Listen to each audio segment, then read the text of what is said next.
Share बाजार में पैसा कमाना है तो उसके लिए अच्छे से प्लानिंग करनी पड़ती है।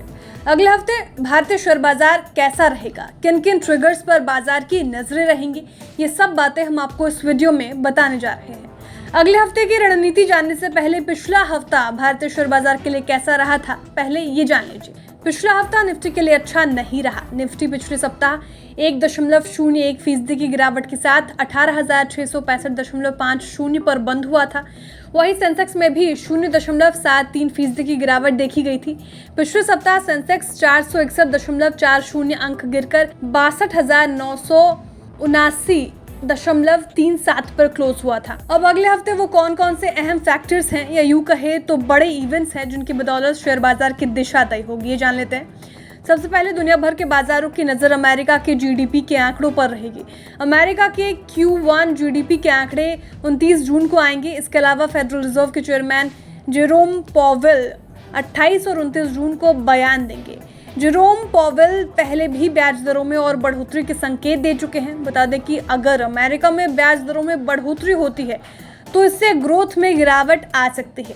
अब आइए दूसरे फैक्टर्स पर। दूसरा फैक्टर मॉनसून है। शेयर बाजार की नजर साउथ वेस्ट मॉनसून की चाल पर रहेगी। मॉनसून की चाल रिजर्व बैंक के इन्फ्लेशन आउटलुक और देश की इकोनॉमी के लिए बेहद अहम है। आपको तो पता ही होगा कि बिपरजॉय चक्रवात की वजह से मॉनसून अपने तय तारीख यानी 1 जून के बजाय 8 जून को केरल के तट पर पहुंचेगा। बता दें, आरबीआई के गवर्नर शांतिकांत दास ने मॉनसून में देरी को लेकर चिंता जाहिर की थी। उनका मानना था कि चावल, चीनी जैसे खाद्य पदार्थों की अंतर्राष्ट्रीय कीमतें पहले से ही आसमान छू रही है और अगर मॉनसून आने में थोड़ी देरी हुई तो महंगाई और बढ़ सकती है। अगला फैक्टर तेल है। ब्याज दरों में बढ़ोतरी की संभावना से कच्चे तेल की मांग कम हो सकती है।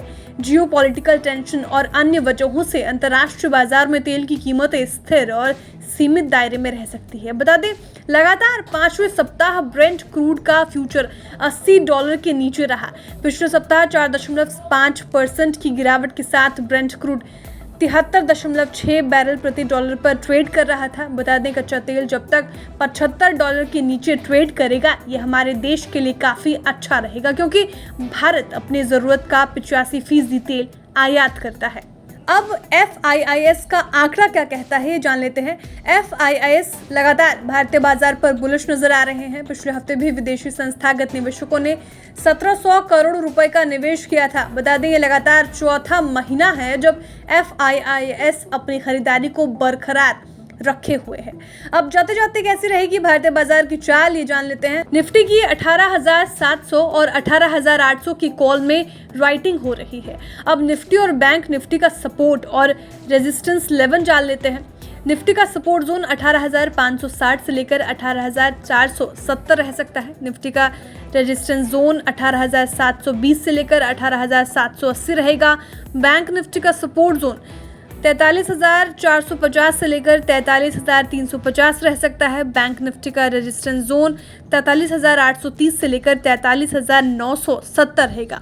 तो हमने आपको शेयर बाजार से जुड़ी तमाम जानकारियां दे दी। अगर आप शेयर बाजार में किसी भी तरह का ट्रेड लेना चाहते हैं तो अपनी फाइनेंशियल एडवाइजर की सलाह लेना ना भूलें। ब्यूरो रिपोर्ट, बिस्तार।